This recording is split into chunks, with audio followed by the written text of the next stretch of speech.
Merhaba arkadaşlar, örgü kanalıma hoş geldiniz. Kız bebeklerimiz için 3 parçadan oluşan güzel bir bebek takımı yaptım ve bugün bu takımın anlatımını sizlerle paylaşmak istiyorum. Takımın içerisinde bu şekilde güzel bir saç bandı var. Hem örgüsü kolay hem de güzel olan bu şekilde çok şirin bir bebek elbisesi var. Elbisenin altında kullanılmak üzere de güzel bir bebek kilodu yaptım. Bakın, bu kilodun olduğu YouTube linkini ve bu saç bandının olduğu YouTube linkini ben bu videonun açıklama bölümüne ekliyorum. Siz de benim gibi böyle güzel bir takım yapmak isterseniz bu izlemekte olduğunuz videonun açıklama bölümüne bakarsanız saç bandı ve kilot yapımı olarak var. Üzerine tıkladığınız zaman siz de benim gibi güzel bir takım yapabilirsiniz. Biz bugün bu güzel ve kolay modelli bebek elbisemizi yapacağız. Elbisenin örgüsüne yakadan zincir yaparak başlıyoruz. Yapacak olduğunuz bebeğinizin veya çocuğunuzun büyüklüğüne göre bu zincir sayısını istediğiniz kadar yapabilirsiniz. Ben bugün anlatımımı 3-6 aylık bebek için yapıyorum. Ama elbise çok rahat kullanımlı arkadaşlar. Bebeğiniz çok kilolu olmazsa 1 yaşına kadar çok rahat kullanabilir. Elbisenin arka görüntüsü de bu şekilde. Arkadan düğmeli yaptım bakın. Bebeğimize kolayca giydirebiliriz bu şekilde. Elbisenin etek bölümü de kat kat görünüyor. Bakın, bu katların yapılışı da çok kolay arkadaşlar. Videonun içerisinde anlatıyorum.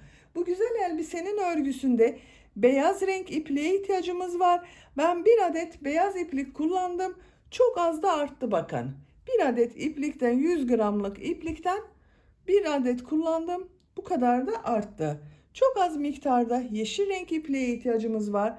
Yine 50 gram kadar da pembe renk ipliğe ihtiyacımız var. Elbisenin örgüsünde tığ olarak da elinizin sıklığına, kullandığınız ipliğin kalınlığına uygun olarak istediğiniz numara tığları kullanabilirsiniz. Ben bugün bu numaralı tığı kullanıyorum. Ama siz ipliğin üzerinde yazan tığ numarasını kullanırsanız daha güzel olur arkadaşlar. Malzemelerimizi söyledik. Bir de size ölçülerini vereyim. Başlamadan önce fikriniz olsun. Kol altının buradan beden genişliğini ölçüyorum. 23 santimetre. Yüksekliğini ölçüyorum. 32 santimetre. Kol altından yüksekliğini ölçüyorum. 21 santimetre. Dediğim gibi bu da 3-6 aylık bebek için güzel bir ölçü arkadaşlar. Malzemelerimizi söyledik. Ölçülerimizi de verdim. Hazırsanız hep birlikte bu güzel elbisemizin örgüsüne başlayalım. Örgü kanalıma abone değilseniz ücretsiz olarak örgü kanalıma abone olabilirsiniz arkadaşlar. İzlediğiniz videolarıma beğeni ve yorumları yaparak da destek olursanız çok sevinirim. Sizlerden gelen beğeni ve yorumlar benim için çok değerli. Örgü kanalımın devamlılığı için beğeni ve yorumlarınıza ihtiyacım var. Beğeni ve yorumlarını yapıp örgü kanalıma abone olan bütün arkadaşlara çok teşekkür ederim. İpimizi, tığımızı hazırlayalım. Hep birlikte bu güzel elbisemizin örgüsüne başlayalım.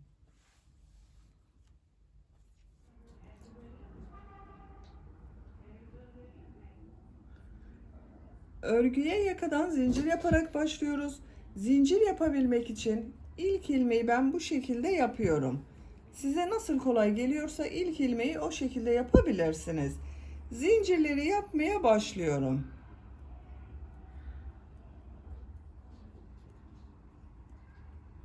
...75 zincir yaptım.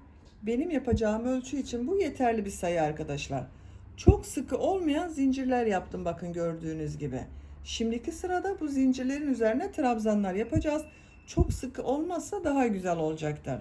75 zincirin kaç santimetre olduğunu da ölçüyorum.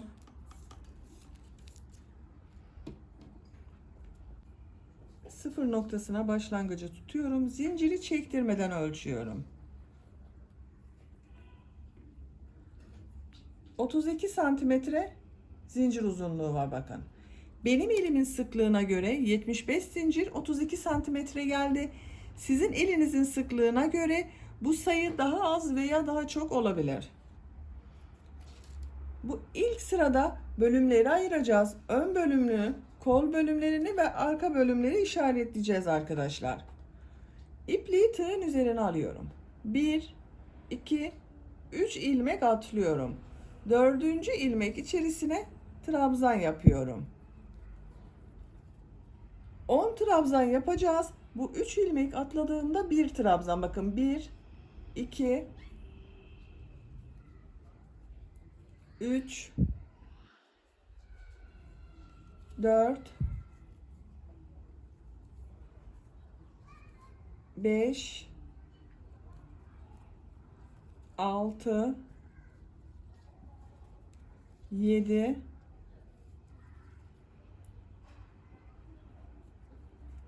8, 9, 10. 10 trabzanı yaptım. Bu 3 ilmek atladığımda bir trabzan oluyor. 1, 2, 3, 4, 5, 6, 7, 8, 9, 10. Burası elbisenin arka bölümü olacak. 2 zincir yapıyorum. Tığın üzerine iplik alıyorum.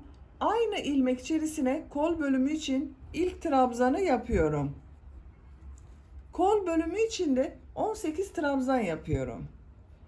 1 yaptım. 2, 3, 4, 5, 6, 7, 8, 9, 10, 11, 12, 13, 14, 15, 16, 17, 18. Kol bölümü için buraya 18 trabzanı yaptım. 2 zincir yapıyorum. Ön bölümün trabzanlarını yapacağız arkadaşlar. Ön bölümün ilk trabzanını bu ilmek içerisine yapıyorum. Ön bölüme de 20 trabzan yapacağız. Arka bölümü kaç trabzan yaptıysanız ön bölüm arka bölümün 2 katı olacak.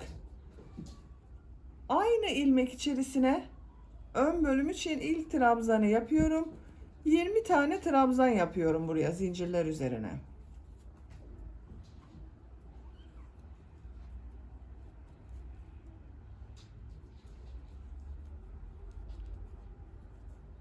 Zincirler üzerine 20 trabzanı yapalım.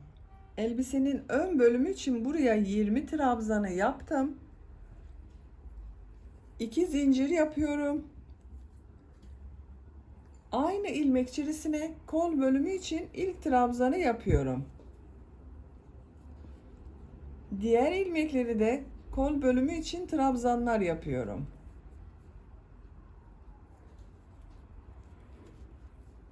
Zincirler üzerine birer defa trabzan yapıyorum.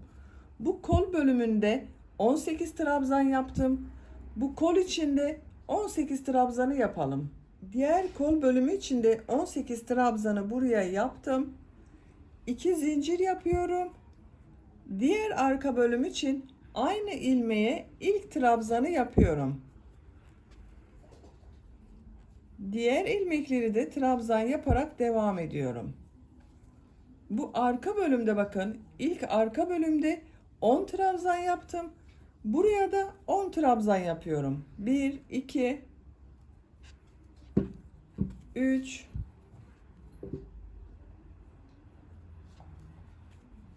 4, 5,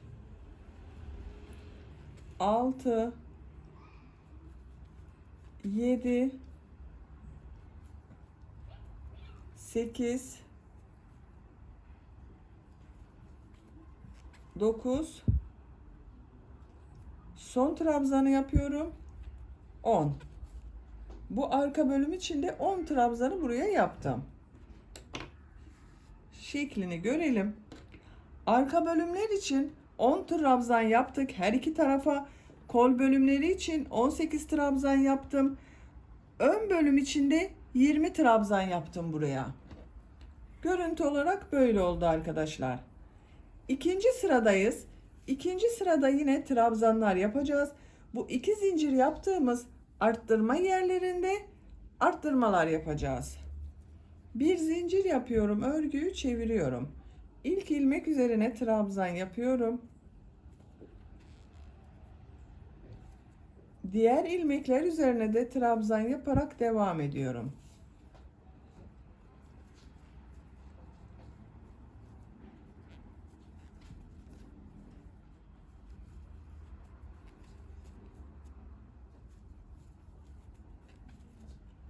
Arttırma yapacağımız, bakın, iki zincir yaptığım yere geldim.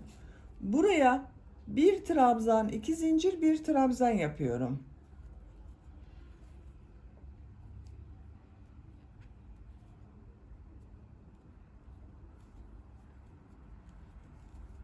Bakın, bir trabzan, iki zincir, bir trabzan yaptım. Diğer ilmekler üzerine trabzanlar yaparak devam ediyorum.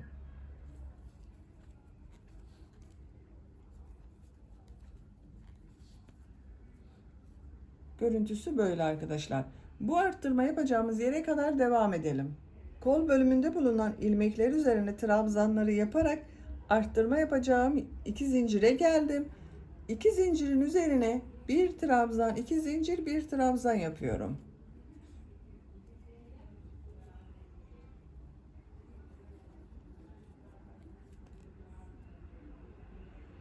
Bir trabzan, iki zincir, bir trabzanı yaptım. Ön bölümde bulunan ilmekler üzerine de trabzanlar yaparak devam ediyorum.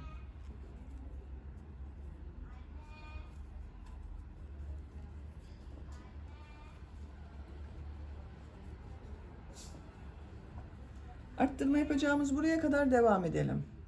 Arttırma yapacağımız yere kadar trabzanları yaptım. Görüntü olarak böyle arkadaşlar.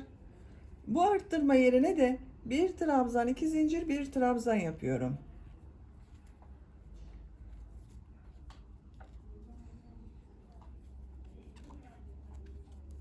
Bir trabzan, iki zincir, bir trabzanı yaptım.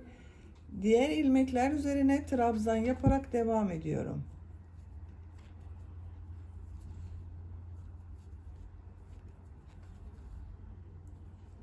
Arttırma yapacağımız buraya kadar devam edelim. Arttırma yapacağım iki zincirli yere kadar trabzanları yaptım. Bu arttırma yerine de bir trabzan, iki zincir, bir trabzan yapıyorum.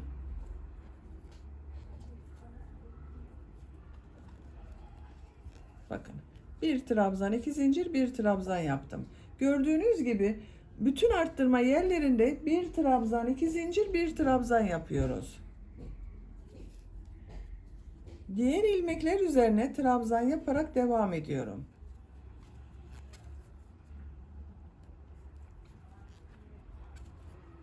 Bakın, sıra sonunda 3 ilmek atlayarak yaptığım bir trabzan vardı. Bunu son zincirin üzerine tığ takıyorum. Buradan trabzan yapıyorum. Burada da 11 trabzan oldu bakın. 2, 4, 6, 8, 10, 11. Bir alt sırada 10 trabzan vardı. Arttırma yaptık, 11 oldu. Robanın şeklini görelim. Bakın, ikinci sırayı da tamamladık. 4 yerde arttırmalar yaptık. Arttırmaları bir trabzan, iki zincir, bir trabzan şeklinde yaptık buralarda. Üçüncü sıradayız.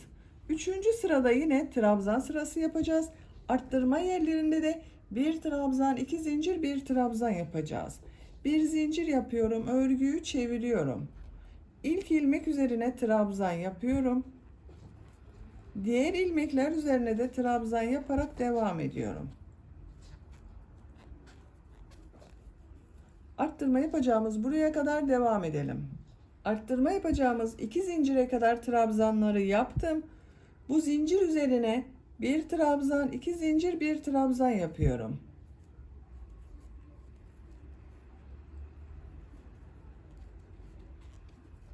Bir trabzan, 2 zincir, bir trabzanı yaptım. Diğer ilmekleri trabzan yaparak devam ediyorum.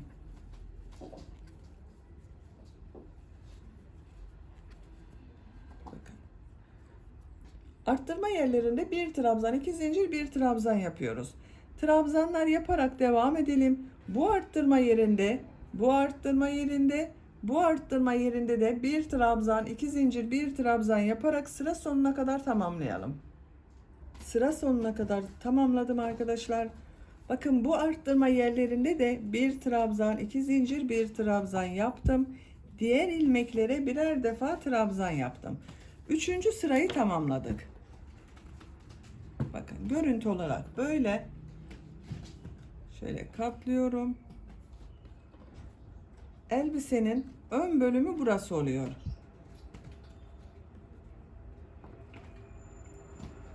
Dördüncü sıradayız. Bir zincir yapıyorum. Örgüyü çeviriyorum. İlk ilmek üzerine trabzan yapıyorum. Diğer ilmekler üzerine de trabzan yaparak devam ediyorum.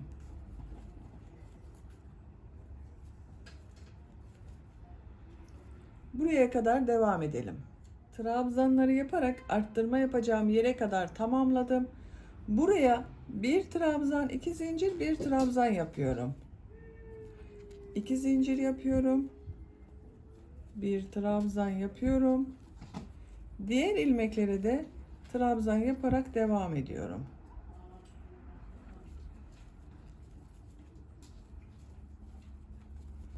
Bakın bütün arttırma yerlerinde bir trabzan, 2 zincir, bir trabzan yapıyoruz.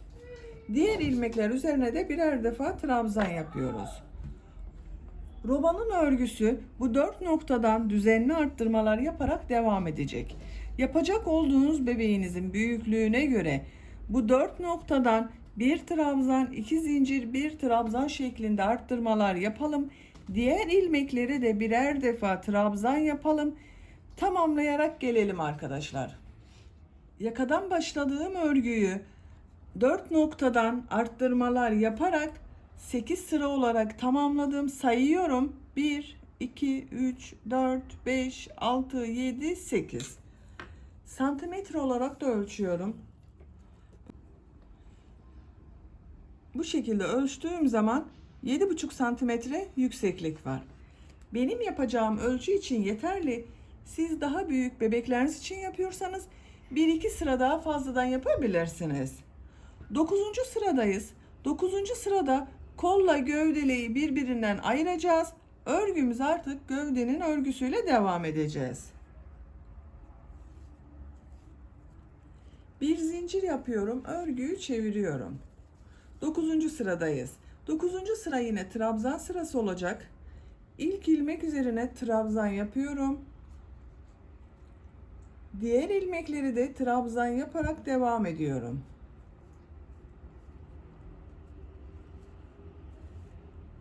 Bu arttırma yaptığımız yere kadar devam edelim. Arttırma yapacağımız yere kadar trabzanları yaptım. Bu arttırma yerine 2 trabzan yapıyorum.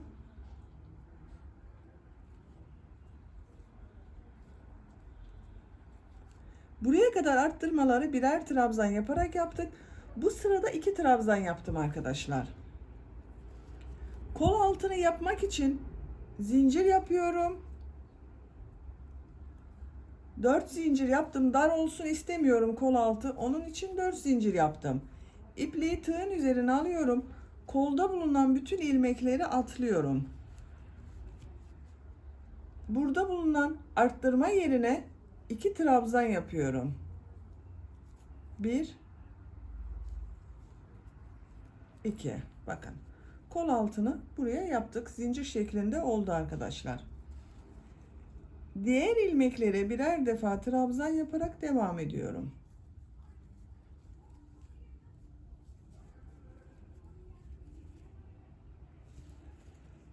Bu arttırma yerine kadar devam edelim. Diğer arttırma yapacağımız yere kadar trabzanları yaparak tamamladım. Görüntü olarak böyle oldu. Bu arttırma yerine de 2 trabzan yapıyorum.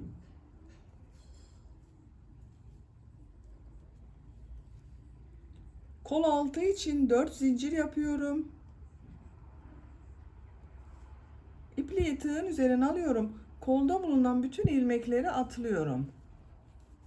Bu arttırma yerine 2 trabzan yapıyorum.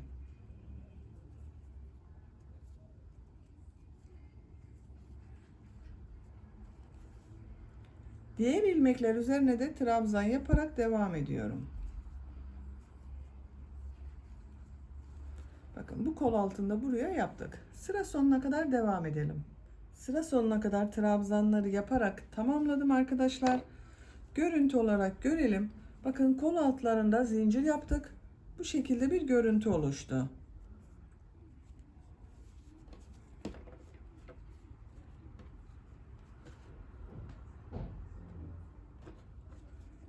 Sıra sonunda ilk yaptığım ilmek ile birleştiriyorum. Artık örgüyü tek parça halinde devam edeceğiz. Bakın son yaptığım ilmek ile sıra başında yaptığım bu ilk ilmeği ilmek kaydırması yaparak birleştiriyorum. Bu ilmek üzerine tığı takıyorum. İlmek aldım, çektim. Tığın üzerinde bulunan ilmekten de çektim. Bakın sırayı birleştirdik. Şöyle görelim. Bakın tek parça oldu artık. 2 zincir yapıyorum. Örgüyü çeviriyorum. Bakın buraya kadar geldik. Buradan geri dönmemiz gerekiyordu. Onun için örgüyü çeviriyorum. Görüntü değişmesin diye örgüyü çevirdim. İlk ilmek üzerine trabzan yapıyorum. Diğer ilmekleri de trabzan yaparak devam ediyorum. Her ilmek üzerine bir trabzan yapıyorum. Kol altını yaptığımız bu zincirlere kadar devam edelim. Kol altı için yaptığım zincirlere kadar bakın trabzanlar yaparak tamamladım. Bu zincirler üzerine de trabzanlar yaparak devam ediyoruz. Buraya 4 zincir yaptım. İlk zincirin üzerine bir trabzan yapıyorum. İkinci zincir üzerine 2 trabzan yapıyorum. 1 2. Üçüncü zincir üzerine de 2 trabzan yapıyorum.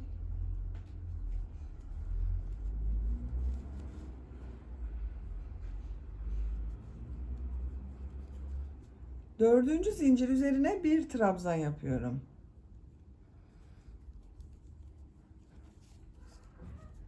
Burada bulunan 4 zincir üzerine bakın. Birinci zincire bir trabzan yaptım. 2 ve üçüncü zincire 2 trabzan yaptım. Dördüncü zincir üzerine de bir trabzan yaptım. Diğer ilmekleri trabzan yaparak devam ediyorum. Birer defa trabzan yapıyorum.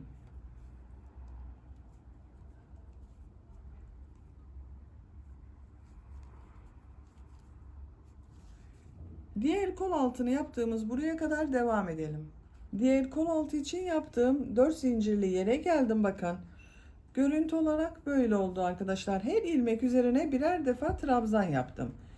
Diğer kol altında trabzanlar yapmıştım. Bu kol altında da trabzanlar yaparak devam ediyorum.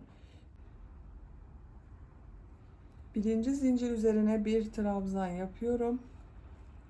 İkinci zincir üzerine 2 trabzan yapıyorum.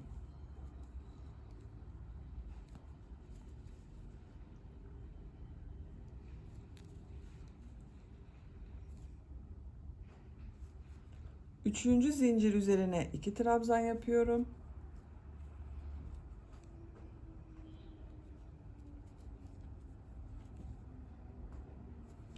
Dördüncü zincir üzerine bir trabzan yapıyorum. Bir trabzan yaptım. 2 ilmek üzerine 2 trabzan yaptım. Bir ilmek üzerine bir trabzan yaptım. Diğer ilmekler üzerine birer defa trabzan yaparak devam ediyorum.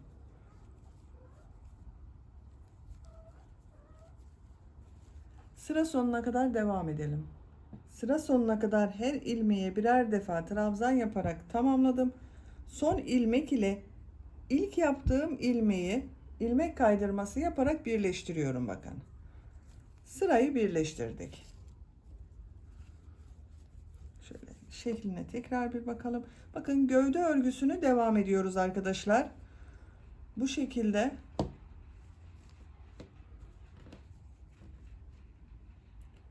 gövde örgüsü trabzan örgüsüyle devam edecek.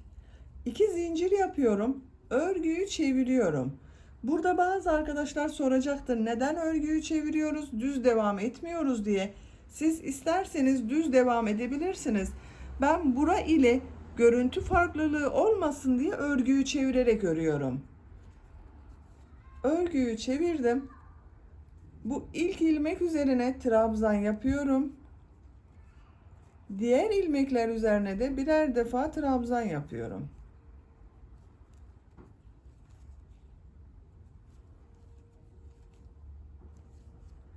Her ilmeğe birer defa trabzan yaparak devam edelim. Sıra sonuna kadar tamamlayalım. Trabzanlar yaparak sıra sonuna kadar tamamladım. Son ilmek ile ilk ilmek kaydırması yaparak birleştiriyorum.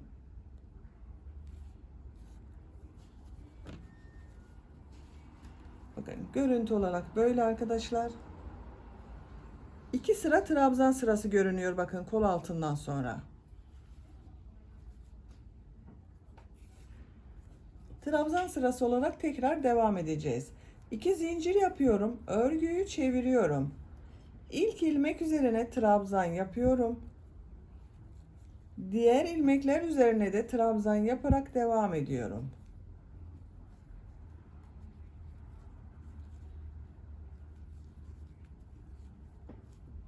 Bakın kol altında da arttırma yapmıyorum. Her ilmeğe bir trabzan yaptım. Her ilmek üzerine birer defa trabzan yaparak sıra sonuna kadar devam edelim. Trabzan sırası yaparak sıra sonuna kadar tamamladım. Son ilmek ile ilk ilmeği ilmek kaydırması yaparak birleştiriyorum. Bakın sırayı birleştirdik.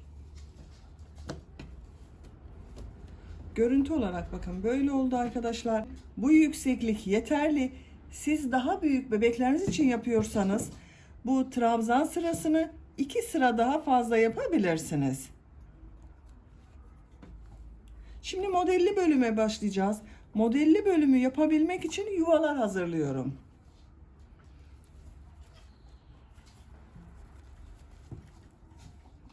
Üç zincir yapıyorum.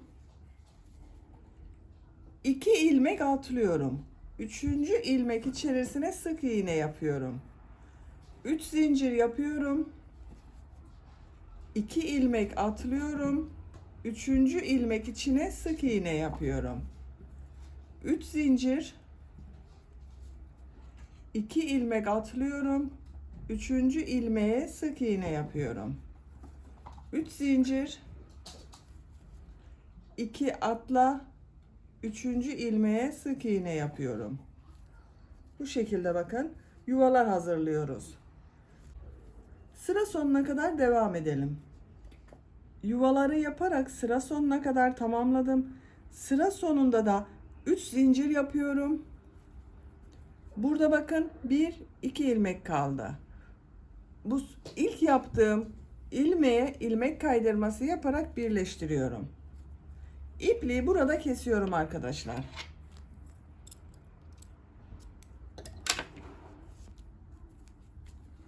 Bakın.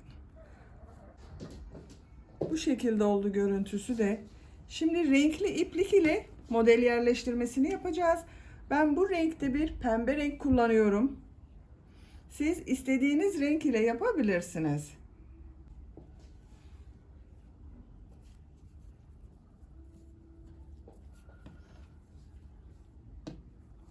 Bu ipliği kestim bakın burada. Bu ipliği de içeride tutacağız arkadaşlar.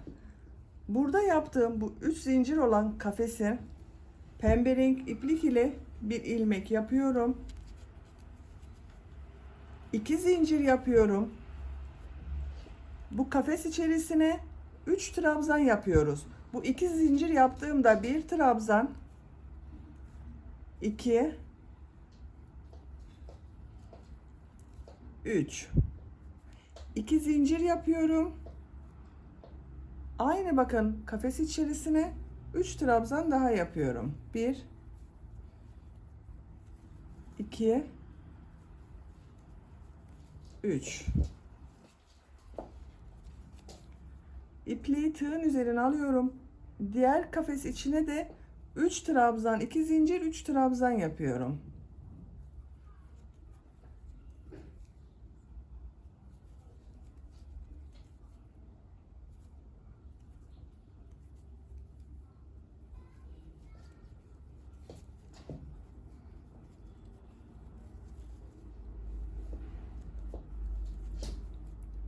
Üç trabzan, 2 zincir, 3 trabzanı yaptım.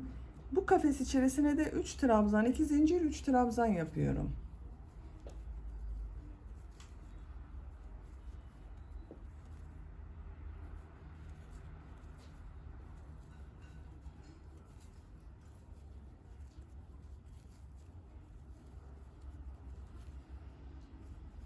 Bakın.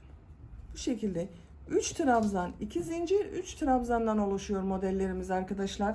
Sıra sonuna kadar yuvaların içerisine 3 trabzan, 2 zincir, 3 trabzan yaparak devam edelim. Modelleri yaparak sıra sonuna kadar tamamladım. Son model ile ilk modeli ilmek kaydırması yaparak birleştiriyorum. Model sırasının başında bakın yaptığım ilmeğe tığ takıyorum. İlmek aldım, çekiyorum. Tığın üzerine bulunan ilmekten de çekiyorum. Bakın sırayı birleştirdim. Şeklini görelim. Bakın görüntü olarak böyle oldu. Elbisenin modeli bu yaptığımız sıra gibi olacak arkadaşlar. Bütün sıralar bu 3 trabzan, 2 zincir, 3 trabzan şeklinde devam edecek.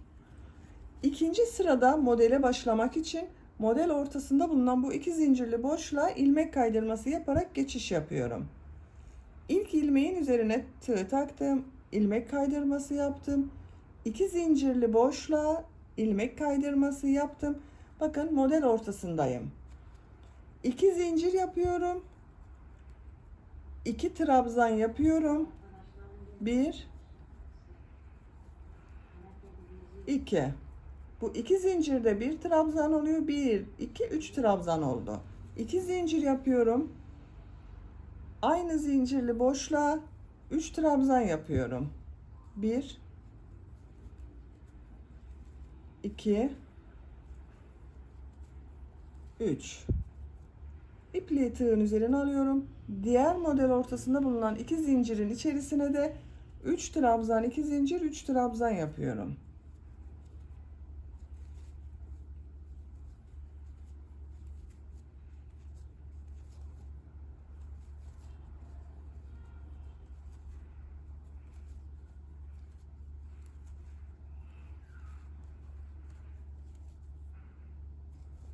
Diğer modele de aynı şekilde 3 trabzan, 2 zincir, 3 trabzan yapıyorum. Bakın. Modelimiz bu şekilde olacak demiştim. Sıra sonuna kadar 3 trabzan, 2 zincir, 3 trabzanlı modelleri yapalım. Sıra sonunda ilmek kaydırması yaparak bir sonraki sıraya başlayalım. Elbisenin örgüsü bu şekilde devam edecek. Pembe renk ile birkaç sıra bu model sırasını tekrarlayarak devam edelim. Elbisenin model bölümünü 4 sıra olarak tamamladım. Son model ile ilk modeli ilmek kaydırması yaparak sırayı birleştiriyorum. İpliği kesiyorum arkadaşlar. Siz daha büyük bebek için yapıyorsanız bir sıra daha model yapabilirsiniz. Bakın görüntüsü böyle oldu.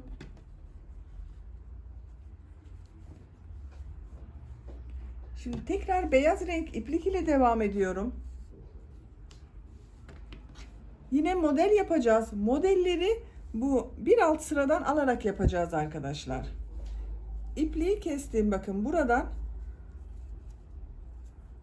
Şöyle bakın arasını açıyorum. Görün diye. Şu şekilde buradan bir ilmek oluşturuyorum. Bir defa bağlıyorum.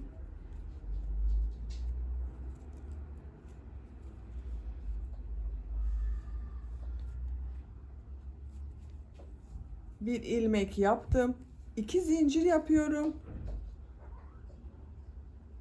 Bu boşluğa 2 trabzan, 2 zincir, 3 trabzan yapıyorum. Bu 2 zincirde 1 trabzan oluyor, 3 trabzan olacak. Bakın 3 trabzan oldu. 2 zincir yapıyorum. Aynı boşluğa da 3 trabzan yapıyorum. 1 2 3. İpliği tığın üzerine alıyorum. Diğer modelin bakın bu üstte bulunan 2 zincirin içerisine yapmıyorum. Bir alt sırada bulunan bu 2 zincirin içerisine 3 trabzan, 2 zincir, 3 trabzan yapıyorum.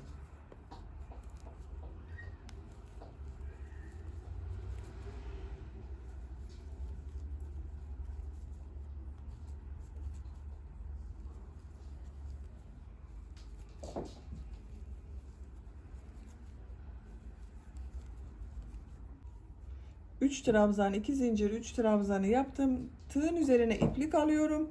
Diğer model ortasına da 3 trabzan, 2 zincir, 3 trabzan yapıyorum.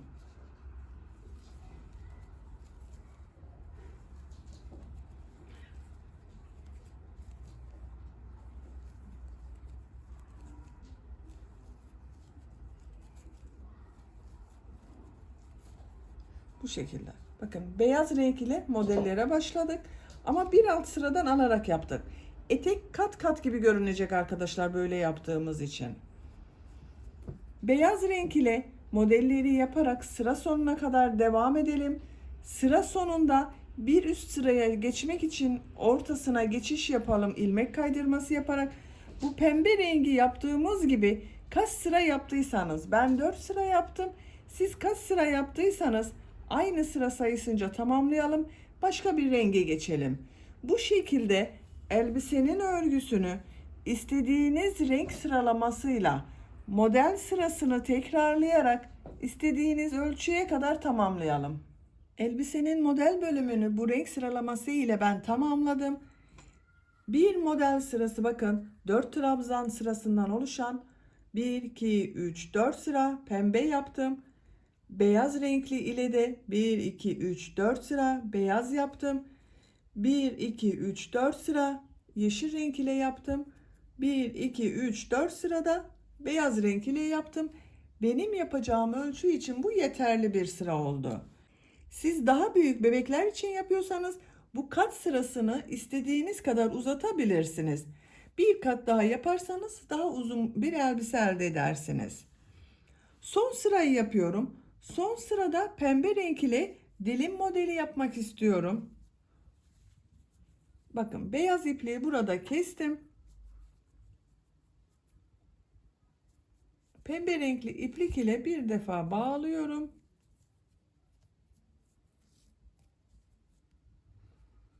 İlmek yaptım. 1 2 3 zincir yapıyorum. Buraya 4 trabzan yapıyorum. Bu 3 zincirde bir trabzan oluyor. 2 3 4 1 2 3 4 trabzan yaptım. 2 zincir yapıyorum. Bu en üstte bulunan bakın bir ilmek var. Bu ilmeğe tığ takıyorum. Pıtırcık modeli yapıyorum. İpliği tığ üzerine alıyorum. 4 trabzan yapıyorum. 1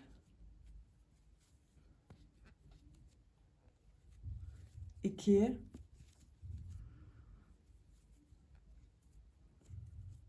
3 4. İpliği tığ üzerine alıyorum. Diğer model ortasına da 4 trabzan yapıyorum. Bir pıtırcık 4 trabzan yapıyorum. 1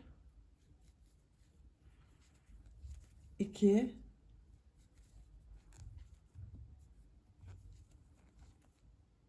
3 4. 2 zincir yapıyorum. Bu ilmeğe sık iğne şeklinde bakın pıtırcık modeli yapıyorum. 4 trabzan daha yapıyorum.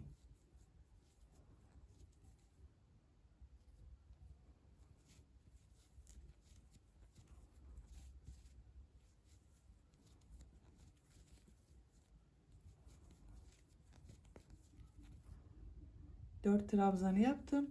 Diğer model ortasına da diğer modeli yapmak için devam ediyorum. Bakın bu şekilde model yapıyoruz. Sıra sonuna kadar devam edelim. Son sırada modelleri yaparak sıra sonuna kadar tamamladım. Son model ile ilk modeli ilmek kaydırması yaparak birleştiriyorum.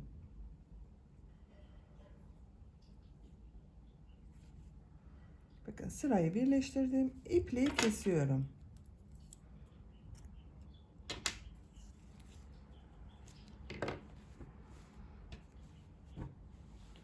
Bu şekilde oldu bakın etek ucu arkadaşlar.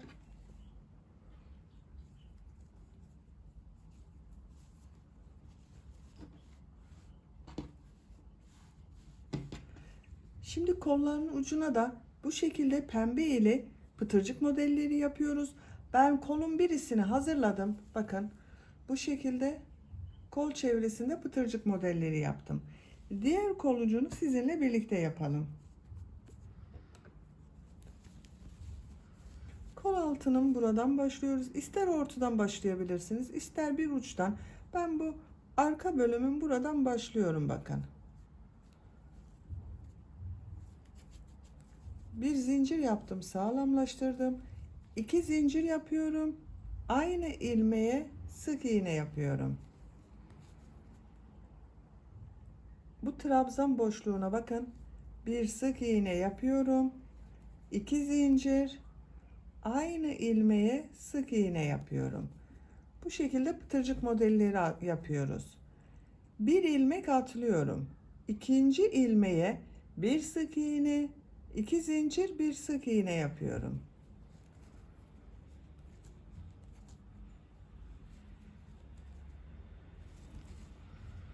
Bir ilmek atlıyorum. İkinci ilmeğe bir sık iğne, 2 zincir, bir sık iğne yapıyorum.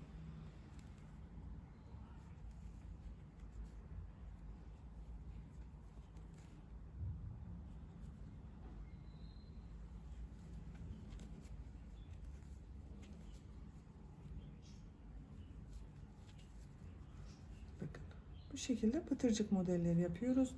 Sıra sonuna kadar devam edelim. Kol çevresinde pıtırcık modelleri yaparak başladığım noktaya kadar geldim. Burada ilmek kaydırması yaparak burayı birleştiriyorum. İpliği kesiyorum.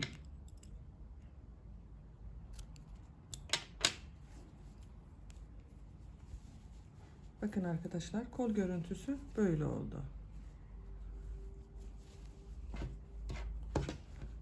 Kollarını tamamladık. Diğer kolu da bu kolu başladığımız gibi yapabilirsiniz.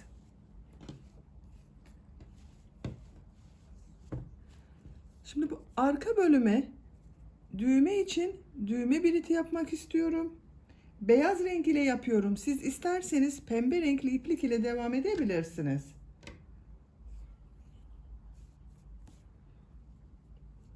Yakanın bu başlangıçtan bir ilmek yapıyorum. Sık iğneler yapacağız. Bir zincir yapıyorum. Sık iğne yapıyorum. Sık iğne yapıyorum. Sık iğne yapıyorum.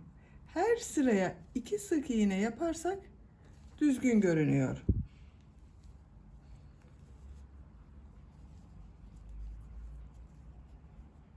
Bu şekilde bakın sık iğneler yapıyorum. Bu birleşim yaptığımız yere kadar devam edelim. Sık iğneler yaparak bakın birleşim yaptığım yere geldim. Burada bir ilmek var. Tığ takıyorum. İlmek kaydırması yapıyorum. Burada düzgün bir görüntü elde etmek istiyorum. Onun için ilmek kaydırması yaptım. Diğer tarafta da sık iğne yaparak devam ediyorum.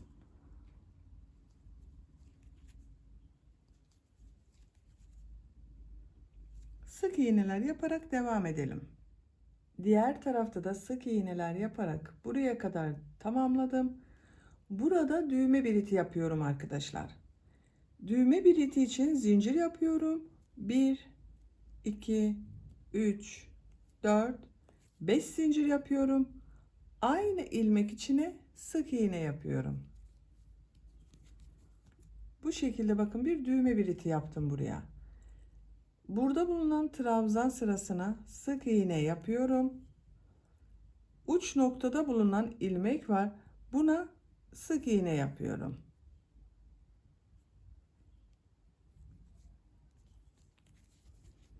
Beyaz renk ipliği ben burada kesiyorum. Siz isterseniz beyaz renk iplik ile boyunun çevresine devam edebilirsiniz. Ben boyunun çevresinde kolda yaptığım gibi pembe renk iplik ile pıtırcık modelleri yapmak istiyorum. Onun için beyaz renk ipliği burada kesiyorum.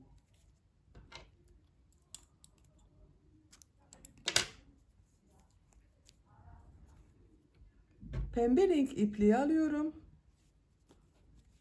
Bakın düğme biritini görelim. Şu şekilde karşıya da düğmesini diktiğimiz zaman böyle görünecek arkadaşlar. Buradan boynun çevresinde pıtırcık modeline başlıyorum. Pembe renk iplik ile ilmek yapıyorum. Bir zincir yaptım, sağlamlaştırdım. İlk ilmeğe sık iğne yapıyorum.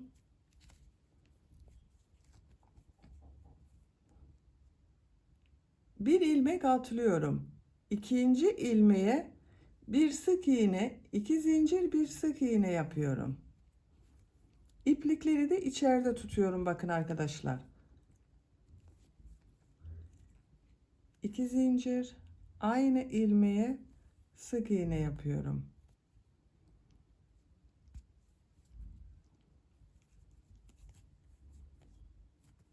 Bir ilmek atlıyorum. İkinci ilmeğe sık iğne, 2 zincir, bir sık iğne yapıyorum. Bir ilmek atlıyorum. İkinci ilmeğe bir sık iğne, 2 zincir, bir sık iğne yapıyorum. Pıtırcık modelleri yapıyoruz. Yakanın diğer ucuna kadar devam edelim. Boyun çevresinde pıtırcık modelleri yaparak yakanın diğer ucuna kadar tamamladım. En son sık iğneyi yaptım. İpliği kesiyorum.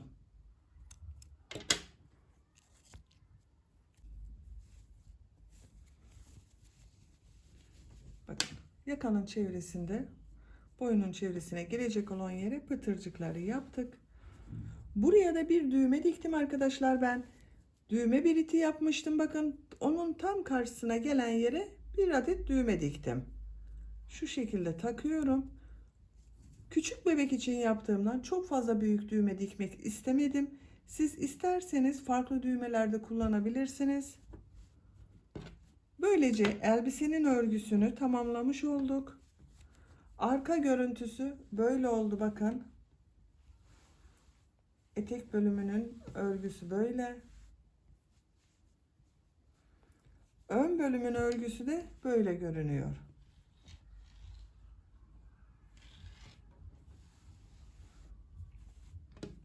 Kat kat görüntüsü var bakın. Kolay katlı bir etek yaptık. Elbisemiz bu şekilde kullanıma hazır. Ben bunun yakasına bir de çiçek yapmak istiyorum. Bakın bu şekilde bir çiçek hazırladım. Bunu elbisenin yakasına dikmek istiyorum buraya. Böylece de güzel oldu bakın gördüğünüz gibi. Siz de bunun gibi bir çiçek yapmak isterseniz ben bu çiçeğin anlatımının olduğu YouTube linkini bu videonun açıklama bölümüne ekliyorum. Siz izlemekte olduğunuz bu videonun açıklama bölümünde bulunan çiçek linkine tıklarsanız siz de bundan yapıp elbisenize veya başka herhangi bir yerde kullanılmak üzere hazırlayabilirsiniz. Örgüsü çok kolay arkadaşlar. 5-10 dakika içinde hazırlayabileceğiniz kolay bir çiçek motifi. Bakın bunu buraya dikebilirsiniz. Yakaya dikebilirsiniz. Bu tarafa dikebilirsiniz. İstediğiniz yere şu şekilde dikip hazırlayabilirsiniz. Elbiseyi bitirdik. Bitmiş olarak size ölçülerini de söylüyorum. Kol altının buradan gövde genişliğini ölçüyorum.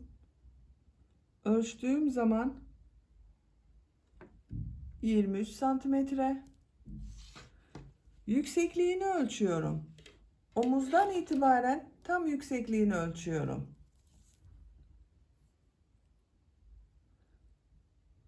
32 santimetre. Kol altından yüksekliğini ölçüyorum.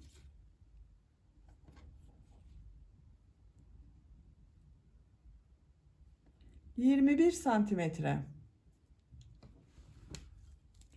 Ben bugün bu elbiseyi 3-6 aylık bir bebek için yaptım. Ama bebek çok kilolu olmazsa 1 yaşa kadar çok rahat kullanabilir. Böylece bir örgü anlatımımın da sonuna gelmiş oldum. Beni dinlediğiniz ve izlediğiniz için hepinize çok teşekkür ederim. Örgü kanalıma abone değilseniz abone olmayı unutmayın lütfen. Örgü kanalıma abone olmak ücretsiz arkadaşlar. Örgü kanalıma ücretsiz abone olup orada bulunan zil şeklinde dokunarak açık konuma getirirseniz kanalıma video yüklediğim zaman ilk önce size bildirim gelecek. Herkesten önce örgülerimden sizin haberiniz olacaktır. Beğeni ve yorumlarınızı da videonun altına yaparsanız çok sevinirim. Sizlerden gelen beğeni ve yorumlar örgü kanalımın devamlılığı için çok önemli. Beğeni ve yorumlarını yaparak destek olan bütün arkadaşlara şimdiden çok teşekkür ederim. Yeni örgülerde görüşmek dileğiyle. Hoşça kalın, sevgiyle kalın.